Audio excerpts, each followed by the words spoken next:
Søren Barlebro Rasmussen. In this video, I will present to you some thoughts about how research environments can be organized and how they usually develop. Before I start presenting these models, I'll also make you reflect upon that this is only models, and models are not a complete one-to-one description of reality.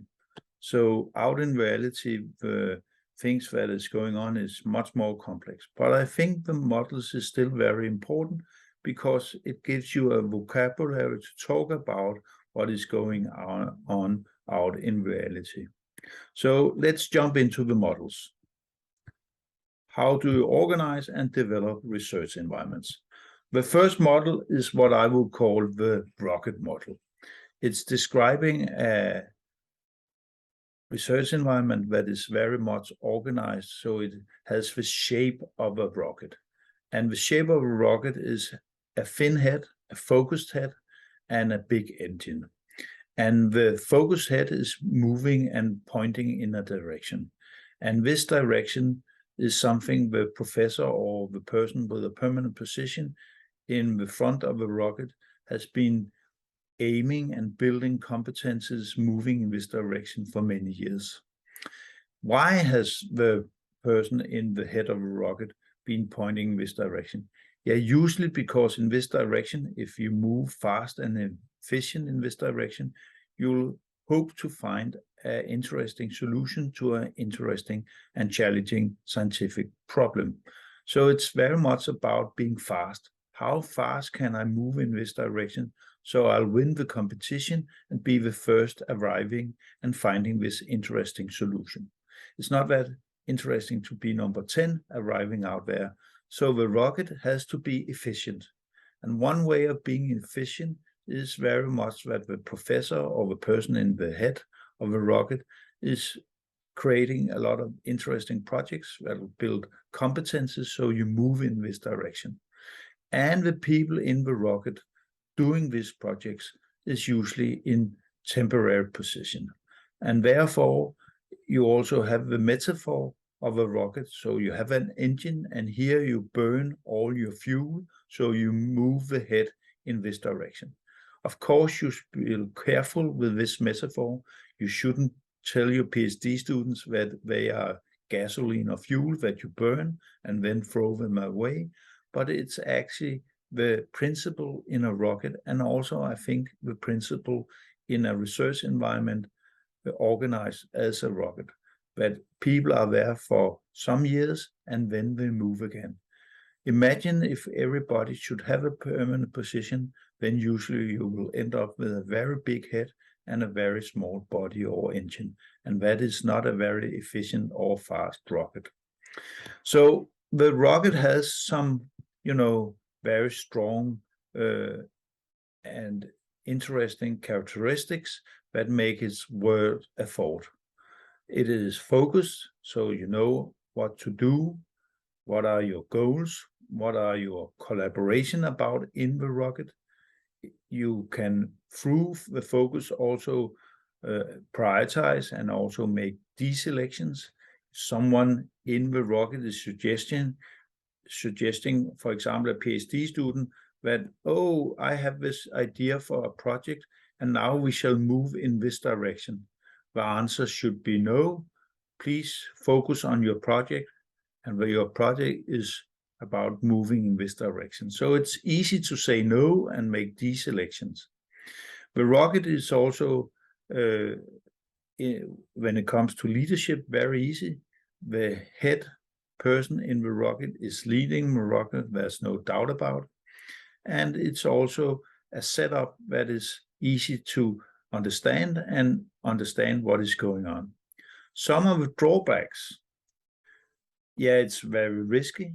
You move in this focused direction because you think there's an interesting problem out there, an interesting solution out there, but we're doing science, so it's risky. Things can change, and you can find yourself in a situation where you're very fast and efficient and focused, but you are moving in the wrong direction because things are changing. And then, of course, the leader of the rocket will argue that then I change course. But if you've been building this core competence for many years, it's not that easy to change course.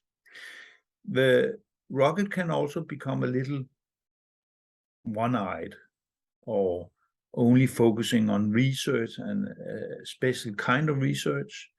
It can also be a little cynical because you are so efficient oriented that you don't think about people also having feelings and thoughts and ideas, and maybe it's not utilizing the full potential of all the people actually being there.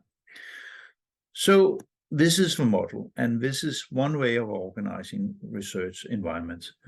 Another way is very different. Here you have what you could call a star clubs. In the rocket, there's only one star, the leader in the top of the rocket. Here you have a lot of different people, that is stars in their own right. So they are people in permanent positions, but they are somehow interconnected. They are joining a club, maybe a very loosely coupled club, but still a club. They have something together. And what they usually have together is some kind of common infrastructure. That can be a lab or computer equipment or a sea of data that they all use and connect to. And this common infrastructure is something they all use, but they also share the responsibility to actually build this common infrastructure. So you have division of labor, you have collaboration, and therefore you can also be very good at making new innovative collaborations working together. So this star up here has some competencies working together with other stars, and they together do something new and original. It can also be flexible. If you have a funding opportunity up here, we can make a project together, make an application, and try to move in this direction. If the funding landscape is changing and now you have a funding opportunity over here, maybe these stars go together and do something in this direction. So it's flexible. It's not that focused, but it's flexible. And this is some of the advantages with being a star club, that it's flexible, it's have a division of labor, shared responsibility. Some of the drawbacks is also the star club is not that easy to actually steer or lead. You could actually say that it's more the environment, the funding opportunities that over the years are actually leading the star club in some directions and not others. You could also say that one of the drawbacks is that the star is maybe not that, it's not that easy to build up a core competence and becoming very good at what you're doing. You are pretty good at a lot of different things over the years, but you're not very good in one thing. Prioritization and moving focus in one direction and building quality over and over again over the years is not that easy for a star club. So there's pros and cons. One thing is the way we organize environments. Another thing is that environments are developing, and this is the last model I will present to you. And this model is talking about that you have a phase one where you establish an environment. It's not there yet, it's under establishment. It's maybe a permanent position or a person just having a permanent position that has a lot of ideas, but has to grow projects and build more competences to actually fulfill all these ideas. Usually the person should be very good at what he or she is doing, but the person should also be entrepreneurial. It's not enough to have ideas and clever ideas. You also have to be entrepreneurial and out of nothing, actually try to build an environment. It is a frustrating phase for a lot of young research leaders, but it's also engaging because you have all these crazy ideas and you really want to work with them. You don't have an environment yet, but you have the potential for an environment. And maybe you are yourself, maybe you have a student helper, maybe your first PhD student. So 1, 2, 3, 4 persons you have in phase 1. If you have success and your ideas are spreading, you have success with funding and you can hire more people and grow more projects, then you are suddenly in phase 2, the development phase. Here you have established your environment, but now it's under development. And the development is usually about more projects, more competencies, more people coming in, trying to take all these crazy ideas and make the best out of them. Quantity is important here, because if you want more people, you need to do more applications. To have successful applications, you need more publications. So more and more, and quantity is important. It's about building critical mass. In phase 1, you may have an entrepreneurial person.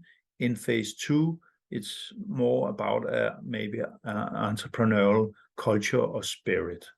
We are the people that together is trying to build this environment. How do you move from phase 1 to phase 2? Yeah, some individuals will grow their own rocket and they'll build a bigger and bigger rockets with 5, 8, 12, maybe even 20 people in the rocket.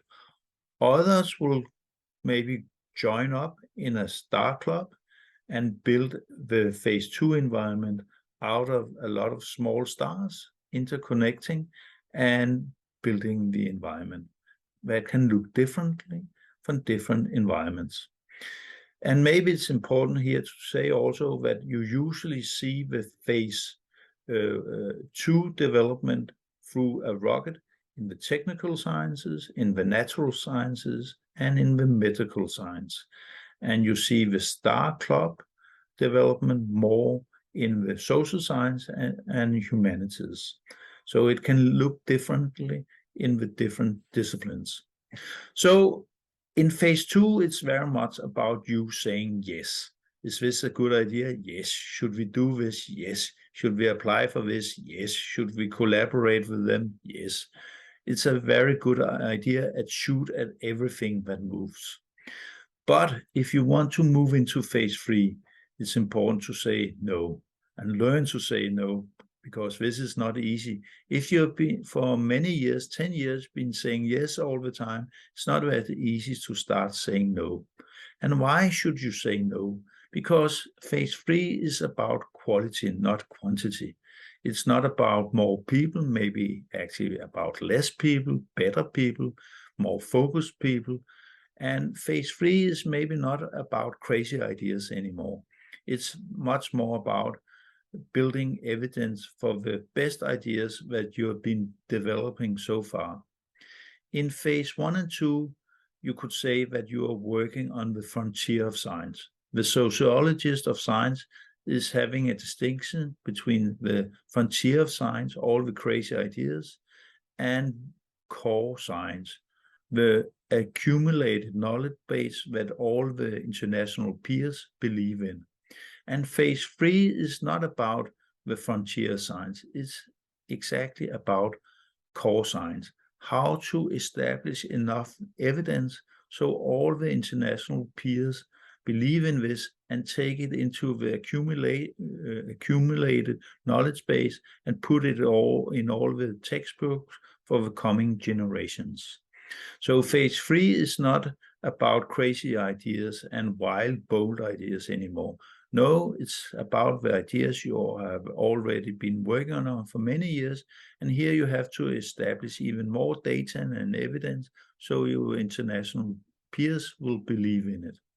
Therefore, prioritization, saying no, deselections, strategic considerations become much more important. Phase 4 is not about knowledge production. It's much more about using the knowledge you develop, application, innovation, impact, also working together with others. So you, through cross-disciplinarity, can build even better circumstances for applying the knowledge. It's about strategic partnerships, and thoughts like that. So why is this phase model important? Yeah, not because it's a complete description of reality. The phases, I would argue, is somehow out there, but usually you can see environments, moving back and forth, and some environments can have activities in phase 3 and phase 2 at the same time, and things like that. No, the phase model is much more important because it makes us reflect upon that things are changing. When you move from phase 1 to phase 2, maybe you should think about people and not just about projects. In phase 1, you very much think about the scholarly ideas and how to make projects out of it. You become a project manager. But in phase 2, you build an environment of people working together. And here, these relational issues become much more important. In phase 3, you have to focus, you have to think ahead, you have to strategize. Strategic leadership becomes much more important. And in phase 4, collaboration and partnering and thinking about how you develop an ecosystem and how you behave in the ecosystem of different organizations collaborating and also competing. So your leadership mindset and the leadership reflections you go through is changing over time.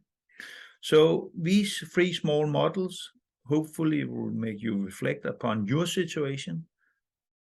Are you a rocket? Are you a star club? Are you a combination? Are you something different? Are you in phase 2, phase 3, things like that? So I hope when we see each other, we can continue these reflections and share some of the ideas. Thanks.